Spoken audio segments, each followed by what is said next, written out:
I'm telling y'all, if Impact had a little bit more of a budget and somebody to invest in them, they'd be taking over.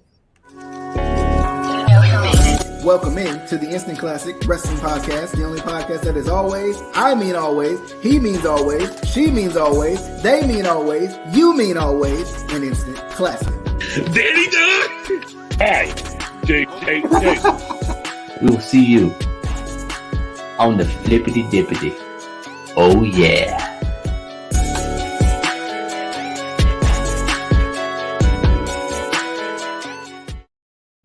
You know, I want to change it up. I want to change it up today. I really do.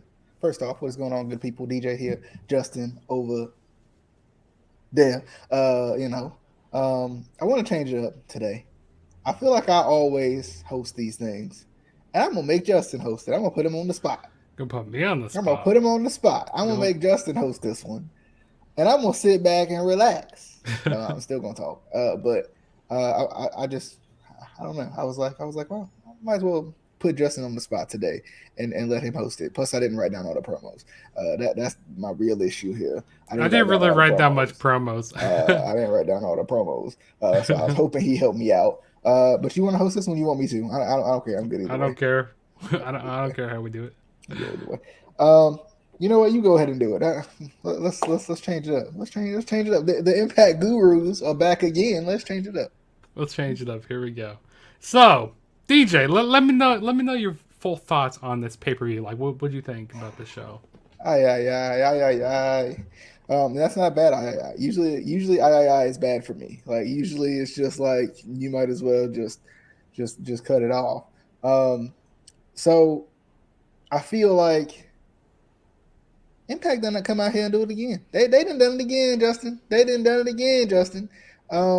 This was a good show. There was a couple matches I didn't care about, like the 10-man tag team match they had with between the Bullet Club and Honor No More. Yeah, I mean, like the concept was cool. Honor No More being there was cool. Bullet Club being there was cool. But I am so 10-man tag team matched out.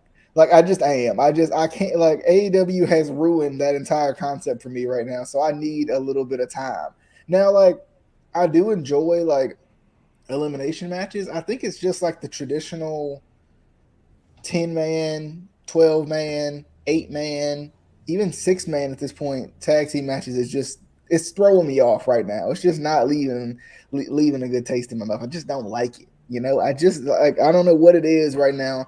Like that's the only match that I was just like, I don't really care. I'm not gonna watch it. Like out of everything else I thought was pretty good. I think there was some high spots and some low spots. I think there were honestly way more high spots than there were low spots. I think Impact deserves a lot of credit for that. I wasn't a huge fan of Tasha Steelz and Havoc. I just wasn't. I'll get into it a little more later. But I mean, other than that and the 10-man tag match, which I'm sure was good, I just didn't feel like I couldn't take it. Other than that, I thought it was pretty good. And I mean, at least it had a purpose for the show. But I mean, I have thoughts on it. That match I just couldn't do it. But overall thoughts, Justin, what was you? How was you feeling about this show? Like I said this multiple times before, but like Impact, they're doing great stuff right now, and they make these shows feel important. I mean, they have pretty good surprises on here. I mean, there were a few surprises we on here which I wasn't expecting. Well, actually, there was one I was expecting, but there was one that I really like that threw me for a swerve. But I actually definitely agree about the 10-man tag team match, between Honor No More and Bullet Club. I definitely think especially what AEW is doing right now. Like they have so many tag team matches over there, especially what stuff is going on with the Young Bucks or whatever they're calling their team, the Young Bucks or the Undisputed Bucks or whatever they're calling their whole tag team right now. The Undisputed Elite or something like that. The Undisputed Elite, yeah, there we go. Like that stuff is like having me drained right now. Like I'm just. My thing is too, and I want to mention too before you get into too much of your overall thoughts. I wanted to say too, like I feel like, how do I say this? I feel like Impact is good, but they're almost like I had a good analogy and I didn't write it down, so now I forgot it. But I'll think about it later. But I just feel like Impact is good. I just wish they had somebody to invest into them. I feel like if they had the money to invest and to make their show feel a little bit bigger, and like maybe have bigger. I don't even care if they stay in the same general arena for a good portion of time, like they kind of did with the Impact Zone, uh, basically throughout their entire history. But until, of course, recently when they were bought out by Anthem. But I mean, I feel like Impact is good, but I also feel like if they had more money, I feel like they could do more. I feel like that's always been the issue. I think with Impact, I think it's been less about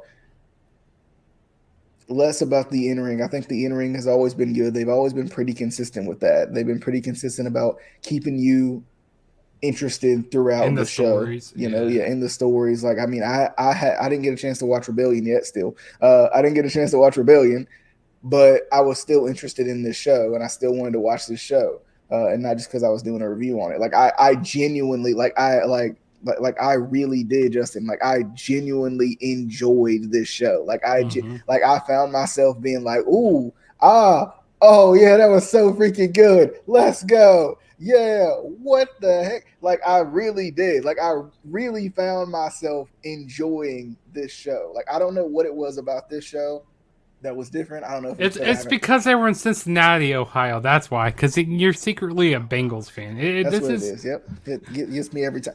No, but like I don't know what it is. This show, like, not even just this show, but just like it was just something enjoyable about this. I can't even put my finger on it. I just really enjoyed it. Like, and maybe it was just that it was just that a really good show. I think it had a couple of iffy matches, and really it was just one.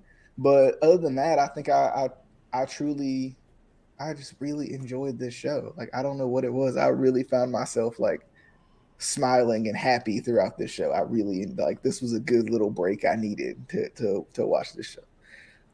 Yeah, but back to your overall thoughts. Sorry, I didn't mean to interrupt that.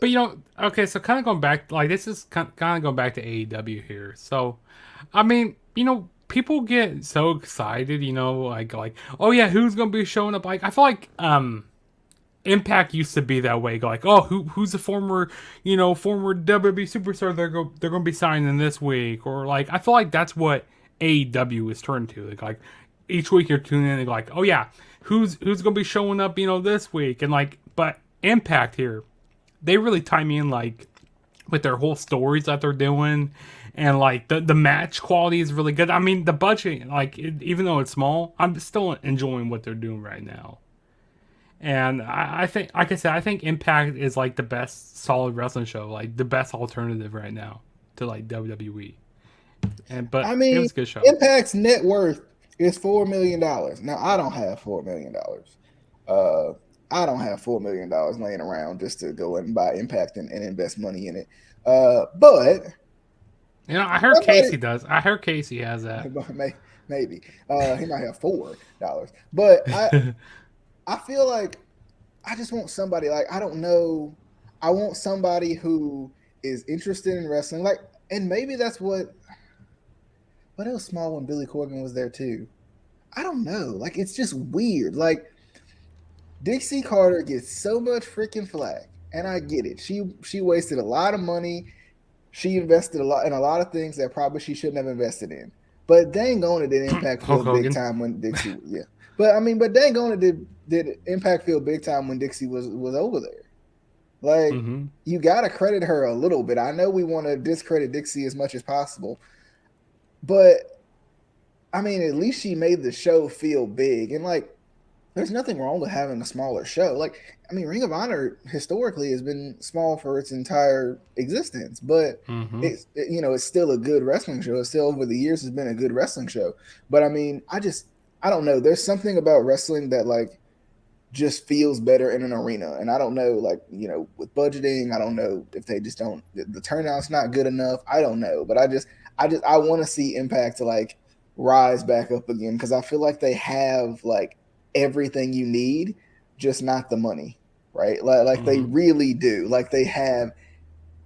I mean, there's talent all over the place. Like, I mean, even freaking Steve Macklin, who I wasn't interested in 2 days ago, like even him had me like watching that match. Like, okay, I like this freaking guy now. I don't know what it is. Like they have, like I feel like they have good writers, right? Like, I just feel like if they could find some sort of a better budget, I would be happy. I would be so happy to see Impact find a better budget and showcase that they deserve this. And a better TV network also. Buy it. Just buy the whole company. Buy the whole company. Keep the employees. You got the money. No, I'm kidding. But anyway, somebody like it's like I just feel like if Impact had AEW money, what could be, what could be. But anyway, sorry. Okay, so let's go ahead and quit wasting time. Let's actually talk about the show here. So the first match, did you watch the pre-show or anything, or the countdown to Under Siege? Okay, I didn't either. So first match we had was Madison Rain. Before the Siege, yes, exactly. We had Madison Rain going up against Giselle Shaw, if I can say her name right. Which Giselle Shaw went over Madison Rain. What's your thoughts on this match? Oh man. What a way to start the show. It's funny. I came into this match and I was like, nope, not gonna watch it. Because I had heard that the Inspiration were like taking a break or something, and I was like, dang on it. The freaking what's the name of Madison Rain's team? Why am I blanking on it? The Influence. I was like, I just knew the Influence were transitional champions, and I don't like this. So at first I thought it was a tag team match, and then my brain clicked, and I was like, oh, it's a singles match. Okay, I'm a little more into it. Let's see what this Giselle is about. Let's see what this Giselle Shaw is about, right? And I mean, going against Madison Rain is for me, first time I've seen her, is a good start. So I was excited. And I started watching it, and I was like, okay, I'm liking this because, Madison's a freaking pro's pro, and Giselle Shaw, if you don't know her, she's good. I mean, I've seen her for one match. She's pretty darn good. The wheelbarrow driver thing, whatever that was the Massive Rated, that was nice. That was beautiful. I like them both. I really do. Like, I love Madison Rain. I've always have. And she was kind of that bright spot wrestling wise of the beautiful people. Love Madison Rain.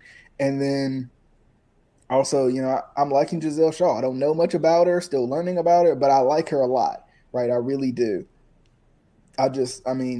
And the running knee at the end to get the win, a little running like bicycle knee type thing that Shaw did. I like her. It makes me want to see more of her. Like, I want to see what she's going to do. I want to see how they book her more. Because, I've always felt like the knockouts have been pretty consistent throughout. The talent has changed, but at the same time, they've always had good women's wrestlers in Impact. And I think, Giselle Shaw adding to that list, I think she's good. I thought this match was awesome for just a, beginning of the show match. Like, I guess she's trying to get into the tag title picture or something like that. I mean, just a good way to start the show. I thought it was good. Yeah, it kind of seems odd, like with the match, with Alicia Edwards being like the manager, like, or being with Giselle Shaw. Like, it kind of seems weird because I feel like a more of a fit would be like Lady Frost and Giselle Shaw. I feel like that might be because Giselle Shaw and Lady Frost have been going at it quite a bit on Impact. So I feel like maybe they would have them become like a tag team. But yeah, this Giselle Shaw, she's been really, really surprising me. Like, and like DJ said, we don't really know much about her right now, but like she's been doing some pretty decent stuff, and I thought it was a solid opener right here. I really wasn't expecting Giselle Shaw to get the win here though. Like, I really wasn't expecting it at all. Like I said, solid opener here. And then next we had a backstage segment with Gia interviewing the Briscoe brothers, and I thought this was a really good interview. They mentioned how they're going to take the tag team titles back to Sandyport, and I like how on commentary, I don't know who it was, maybe it was Tom Hanfield. He was like, "This is the best promo I've ever seen since that 33 and 3%, 33 and 3%, or something like that." So I thought that was very funny from commentary. But what's your thoughts on this promo here? For me, I felt like it was good. Like I mean, it's typical Briscoes, right? Like you're not gonna get a bad promo out of the Briscoes, and the way they've kind of defined themselves as this just unique tag team over the years, and they just continue to be that. Very believable. Just I just I think the thing that got me the most, like what I was most excited to see, was the fact that they were outside of Ring of Honor. I feel like we haven't seen the Briscoes outside of Ring of Honor in forever. It's just nice to see them somewhere else, and that's no offense to Ring of Honor. That's more so just saying like it's nice to see other wrestlers in different promotions. They're soon to be Ring of Honor Hall of Famers, right? Like they're mainstays in Ring of Honor. They like it, they're almost like the Randy Orton, right? The Randy Ortons of Ring of Honor. Like it's like they're not leaving. They're not leaving. They never wanted to leave. I mean, I'm not saying they never wanted to leave to go anywhere else, but like they never did, right? They never left to go anywhere else. It was always Ring of Honor. Like Ring of Honor literally had to be bought out and not doing shows for them to go somewhere else. Like, I mean, the loyalty from them, I think has always been amazing to me. But it was just nice to see them outside of Ring of Honor. That was my biggest thing that I took from this. Like, I mean, I love the Briscoes. Obviously, one of the top tag teams of all time. But at the same time, to see them doing some other things, I just really enjoyed that. I don't know what it was. The Briscoes are legends at this point, so it's kind of like it was just cool to see them doing some other stuff outside of Ring of Honor. I don't, and like I said, no offense to Ring of Honor, but at the same time, it was just cool to see them in Impact. I think that was the funnest part. Mm-hmm. I definitely agree with that. And also, so the Briscoes, they were back at the Multiverse of Matches show, or back in, during like WrestleMania weekend, they were going up against the Good Brothers, which that's the first time they were going for the titles there. And then I thought they were going to be one of the mystery teams at Rebellion, which I thought they should have been. Rather than, because like they were announced, like the Briscoes were announced that they were going to be showing up at the TV tapings, which kind of took away from my surprise, kind of took away from the surprise factor. But I'm happy that the Briscoe Bros are here in Impact. I don't know if they're fully like signed with Impact, but I'm happy what they're doing. Like, and it's kind of a breath of fresh air, and see them like out of side of Ring of Honor here and stuff. It's something different, and I feel like if Rabid was watching Impact, he would he would love the Briscoes, because how his favorite team is the Bushwhackers. They kind of remind me a lot of the Bushwhackers a little bit. Well, and I think too, like the thing about the Briscoes is they've always come off as authentic.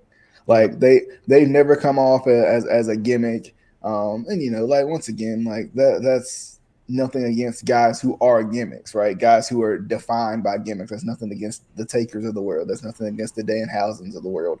But at the same time, not to compare the two, but at the same time, like it's cool to see wrestlers that are authentically themselves too. You got to have that balance. You got to have that balance of we got character-driven wrestlers here. We got more like this is who I am turned up to 8,000 degrees here. So that's what I've always liked about them too. Like it's always felt realistic and authentic and believable with the Briscoes.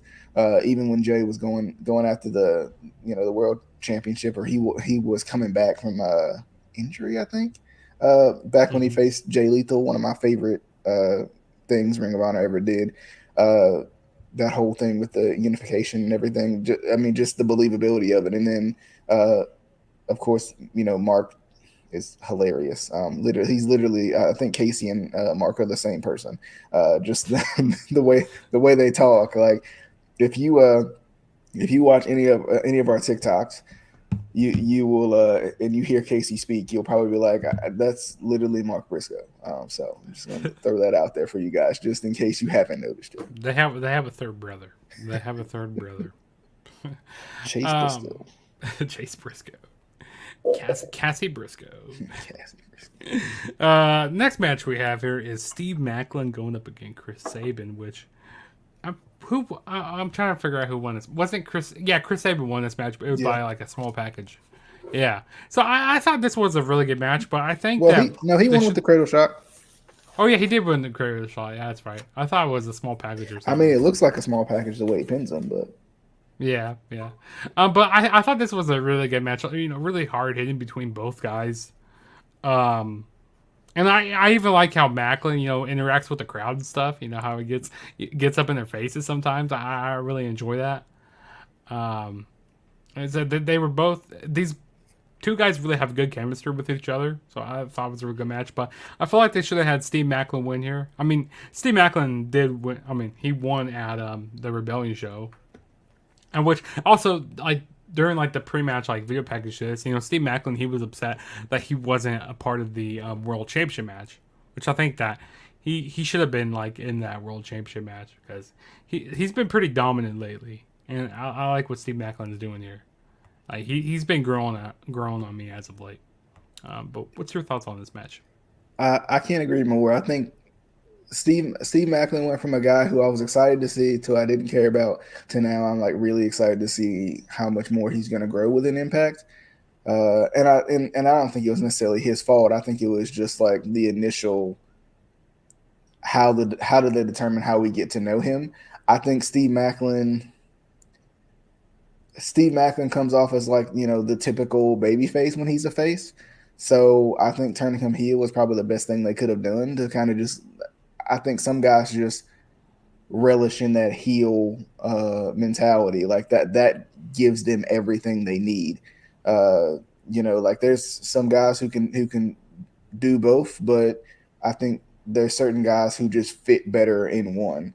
I feel like Iwa's another guy who can do both very well. But I feel like with this match, first off, I felt like I wanted some more video packages with just within the show in general. But like especially for some of the matches that were more not title matches, right? I wanted a couple more video packages so I could catch up a little bit more on what was going on why Steve Macklin was doing this, why is Steve Macklin a heel, right? Like I felt like this match kind of needed that to showcase, who is Steve Macklin? Why is he the way he is? Like what, who is this guy? Like that was my biggest thing. But I feel like he's really believable as like a smash mouth brawler.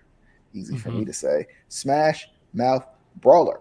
He is he's believable in that sense. I think he looks like just like a gritty. He just has a gritty demeanor about him, and I think that works for him. The senton catch it into the power bomb on the apron. That was good, and I don't know how they even pulled that off. Like like he caught him so low. I was thinking he's gonna hit the ground. Like, but they pulled that off pretty much flawlessly.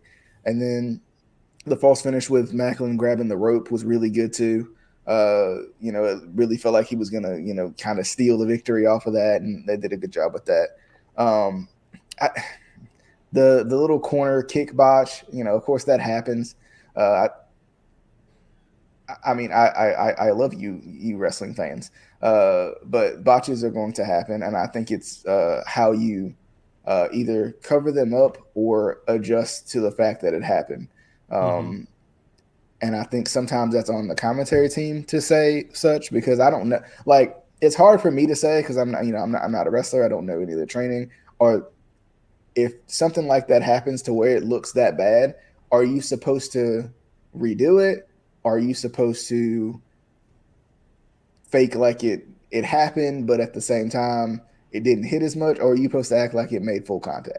I've always wondered that about wrestlers, because some wrestlers will realize that something botched and they will make that adjustment. They'll do it again, which I've never really liked. I like it more when if something does botch, it's like, oh, he barely hit it, and I think that's on the commentary that's team the too. same. I'm in the same boat as you. Like, I definitely like when commentary goes like, oh, that didn't have as much force as we thought it did. Like, or yeah, exactly. Exactly. He didn't hit that the way he wanted to. I think that's the best way to cover it up, because it happens, right? It happens. If somebody in football whiffs on a block, you're not gonna be like, well, dang, he whipped on the block. He's gonna try to like adjust and make, he's not gonna give up on it. He's gonna adjust and try to figure out what he can do about it. So I think it's the same. It's the same way. Like, I think it's on the commentary team to make up for that a little bit, and the wrestler in the ring to figure out, okay, oh crap, let me still go for the cover, because I feel like I did feel like I hit him. I always think that it's always interesting to see when people do botch something, like how do they adjust to it. And then I felt like the transition in this match were really good. Like they worked well together. They worked so well together. Like they have so much history. And I like that they worked, that they made it feel like they've been wrestling each other for forever. They did a good job. It really felt like they worked their butts off in this match.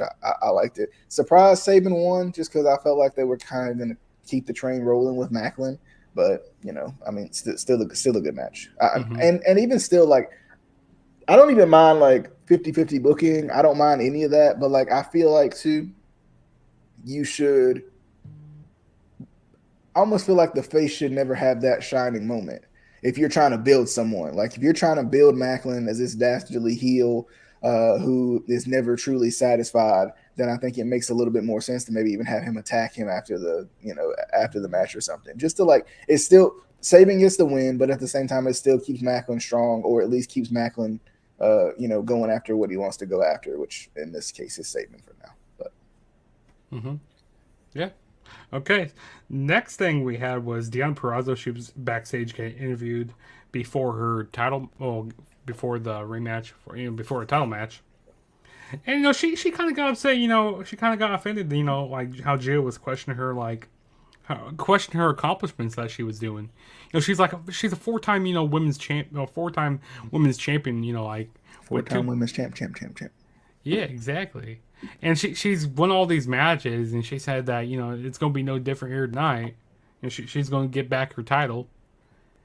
And I just like how Dion Perazo comes off with her promos and stuff, or with her interviews and stuff. I really enjoy that from her.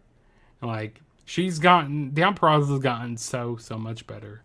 But what's your thoughts on this segment here? Yeah, and I feel like too, like you can't.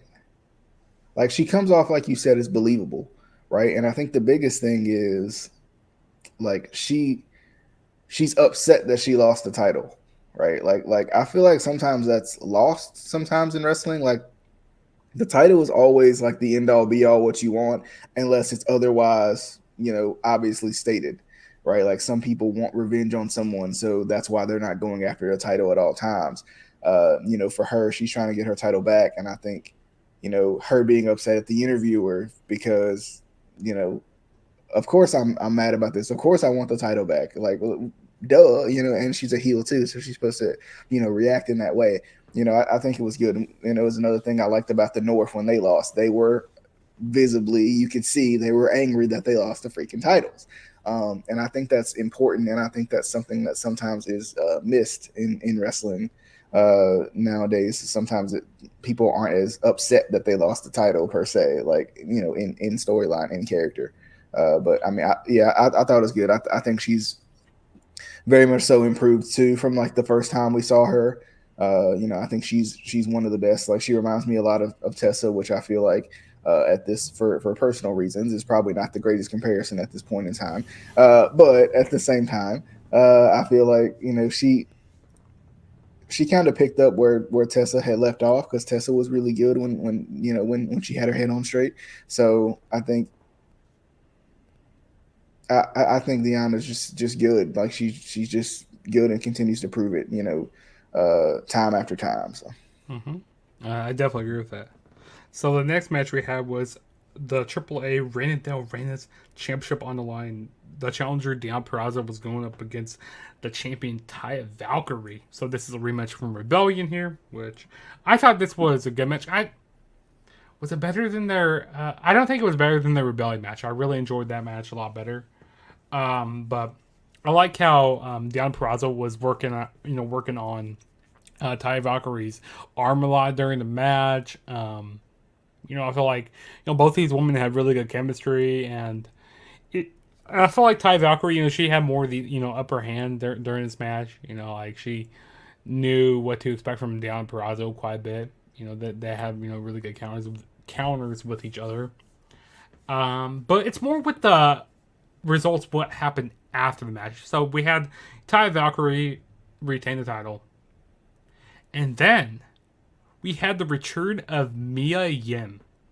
she came out, which that I was not expecting Mia Yim, which I'm happy she's back. I'm happy she's back in Impact here, or she was formerly going as Jade, when she was part of the whatchamacallit. The Dollhouse, right? Part of the Dollhouse, yeah, with Tara Terrell and Marty Bell. Marty Bell, yeah. So I'm happy that Mia Yim is back in Impact. I think it's really good, and it adds more to this Knockouts division. So I thought it was really good stuff here. What was your thoughts on this match?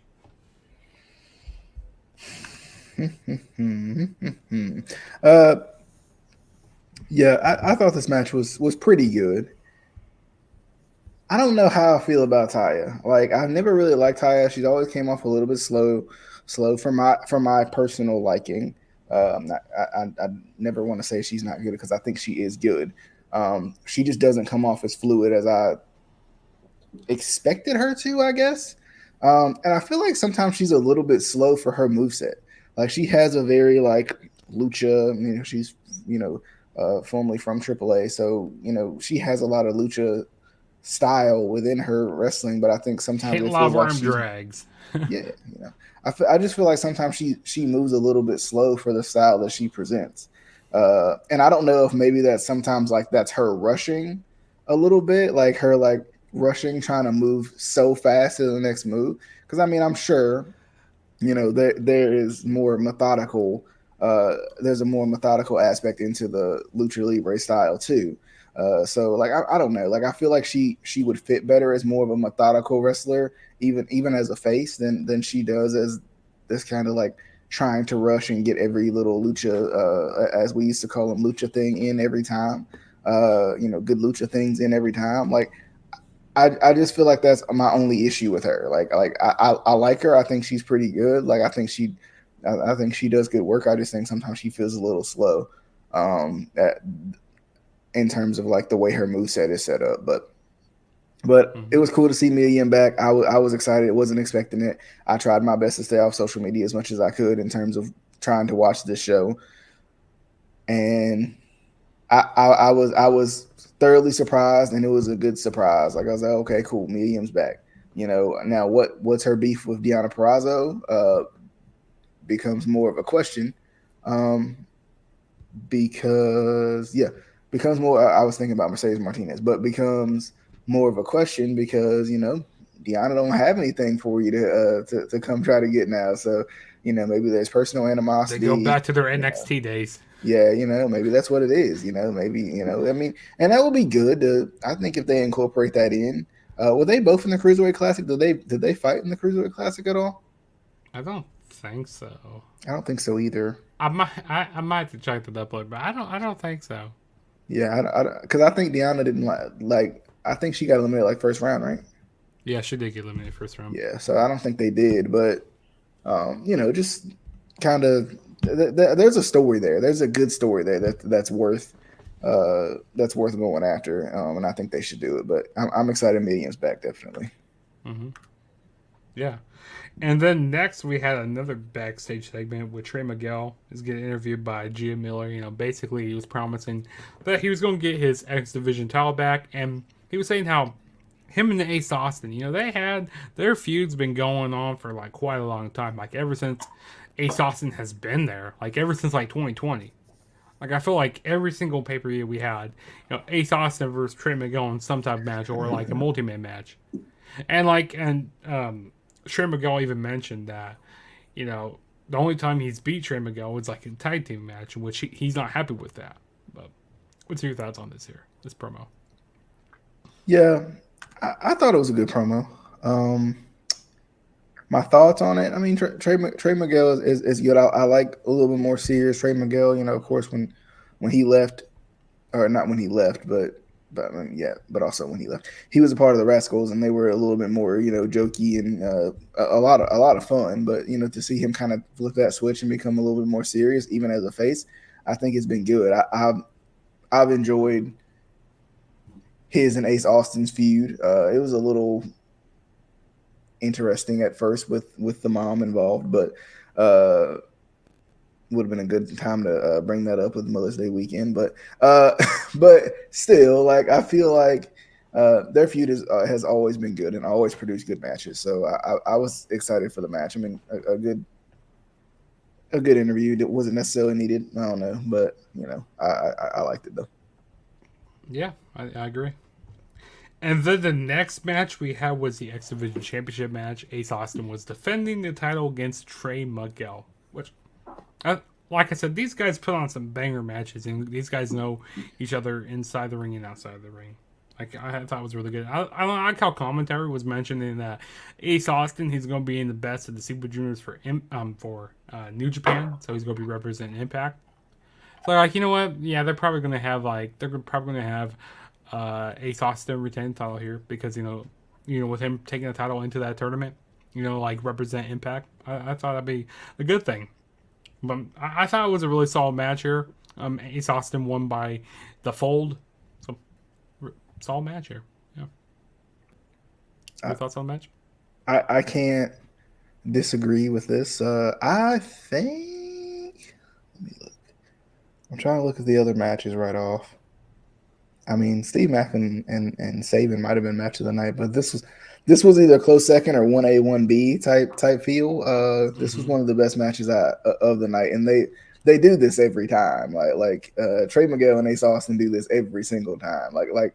They have the chemistry down. They know each other, and then the fact that they've been doing this for a while, in terms of having this feud for so long, it kind of brings up a little bit more of the they know each other type of a feel, right? He knows what he's gonna do before he does it, and that type of thing. Like even like with that springboard reversal, I had never really seen anything like that. And maybe I've had my eyes closed for a couple years or something, but I had never really seen anything like that reversal that Ace Austin did when Trey Miguel was going to do his little springboard. He kind of just did like an arm drag off the top of the off the top rope. That was good. That was amazing. And Trey Miguel seemed a little frustrated, especially early on in this match. And I mean, Ace Austin seems to get you that way. I feel like I do feel like Miguel's entrance is awesome. It might just need a little bum from DJZ or something. I feel like I think it might be missing. But definitely, he needs his manager. He needs his manager there, GM Miller, because in the Indies, apparently, I don't know if they're a real couple or something, but like when he comes to Wrestle Revolver, GM Miller is his manager, which I think is pretty interesting. Oh yeah, she's pretty easy on the eyes, if you know what I mean. She's pretty easy on the eyes. Or maybe they're missing Man Fulton. That's what it is. Man Fulton's missing from this. That's what Man Fulton's missing for you. I felt like this match got really disrespectful between the two because it was kind of every time Ace Austin gets in the ring with Trey Miguel, it's always a little personal. I feel like, and then the apron reversal sequence was really good. Just the control on the apron by both of these guys. I just thought it was really fun. I thought the fold finish was really good. Just that transition into that was amazing. I enjoyed it. Mm-hmm. Yeah, I thought it was a really good match. And then the next match we had was DJ's favorite match here. We had Honor No More going up against the Bullet Club. DJ, let me hear your thoughts because I know you got some thoughts on this match here. I don't have many because I didn't watch it. I was gonna go back and watch it, and then the review happened, but I was not ready for this. I couldn't do it. I really couldn't. Like this is the first time in a while where I've just been like, not gonna watch it. And that's how I felt about this one. Like it's weird because it feels like they got like I like Honor No More a lot, but it feels like Honor No More is just like the faction that goes up against other factions. Like they don't do anything else but just go up against other factions.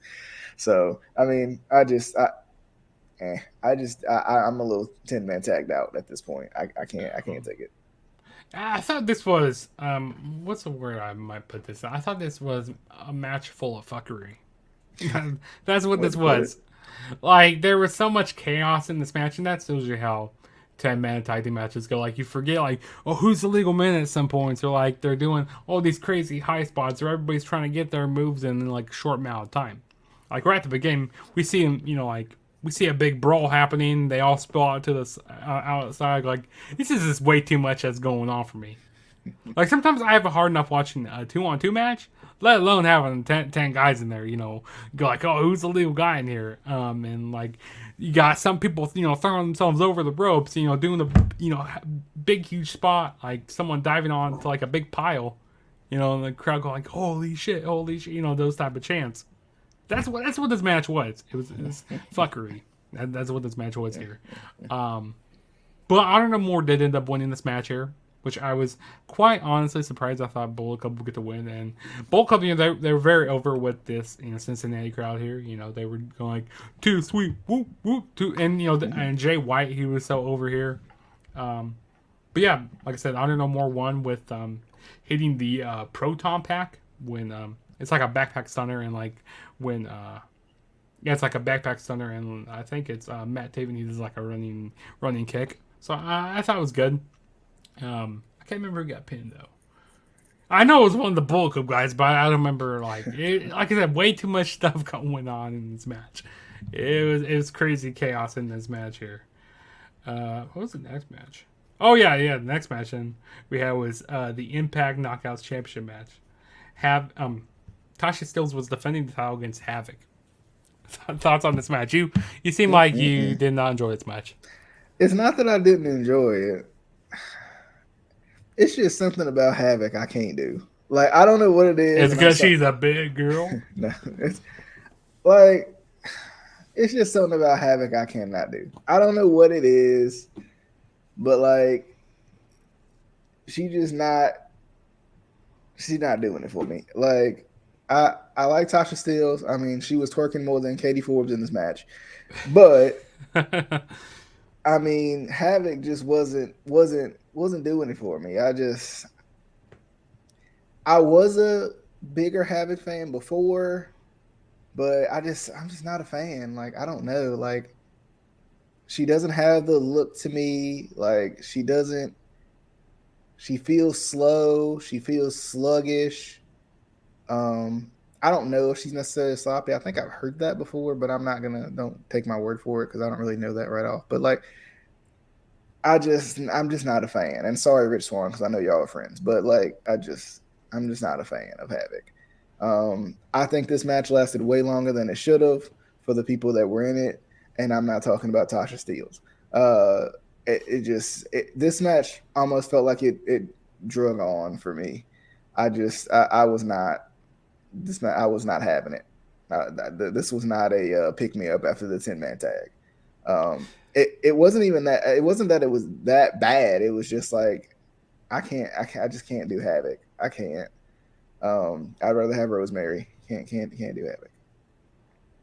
Yeah, I think it's interesting how Havoc, you know, she's getting the title shot now, like after Rosemary, you know, she just got it.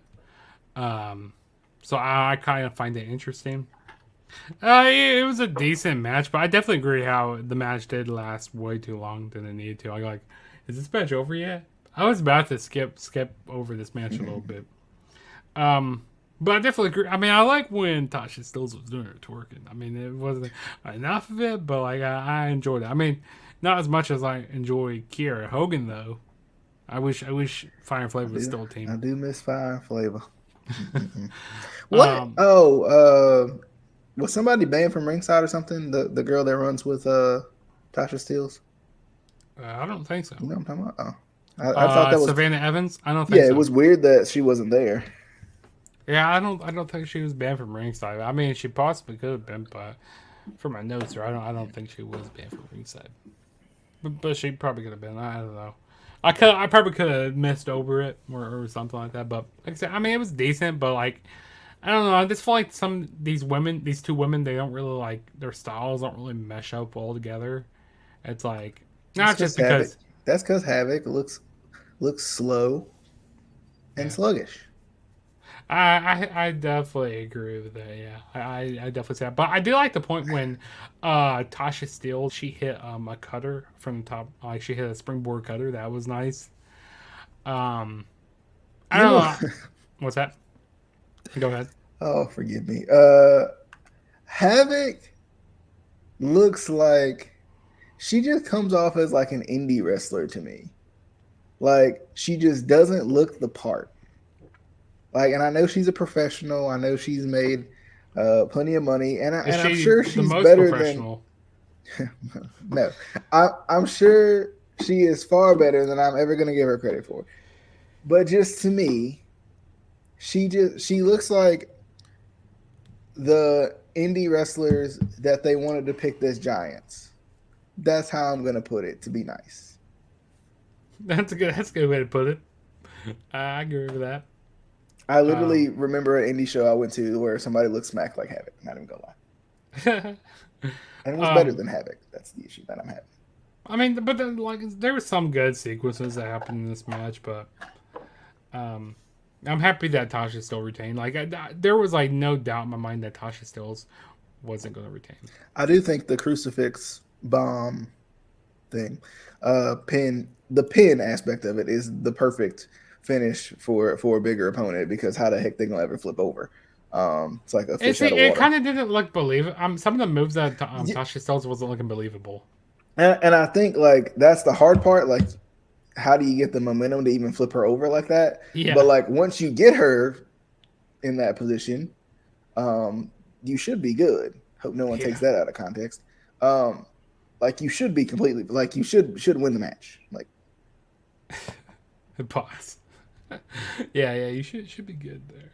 But yeah, let's move on to the next match. So we had the Impact World Tag Team Championships on the line. Violent by Design defending the titles against the Briscoe brothers.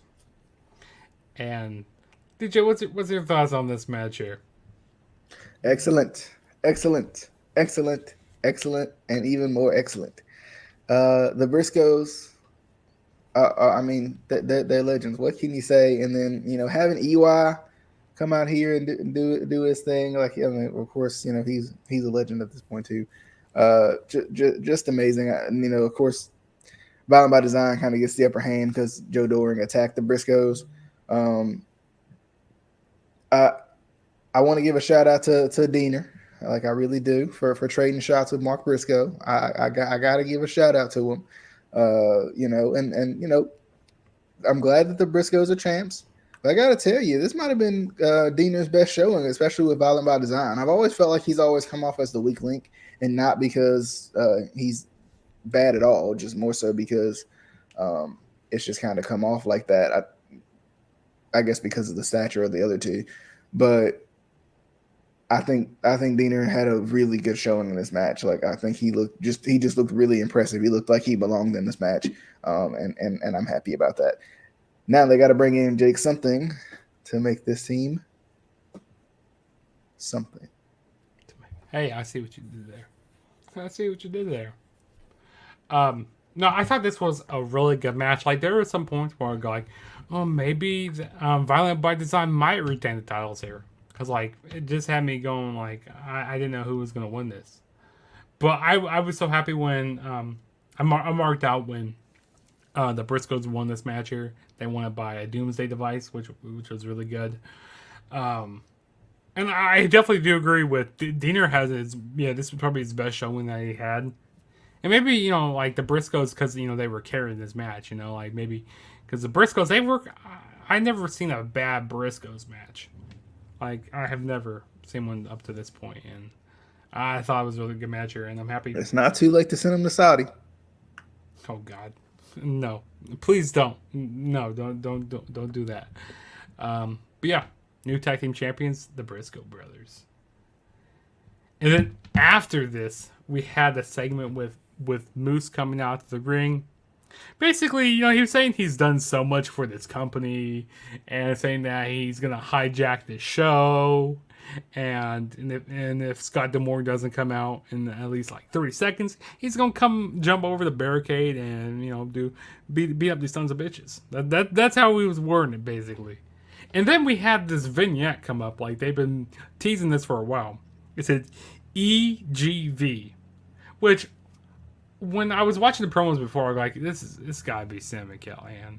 because I saw like a broken bone or something, like an X-ray, and I seen like Eddie Edwards get blocked out. I seen like Moose getting shaded out or whatever, um,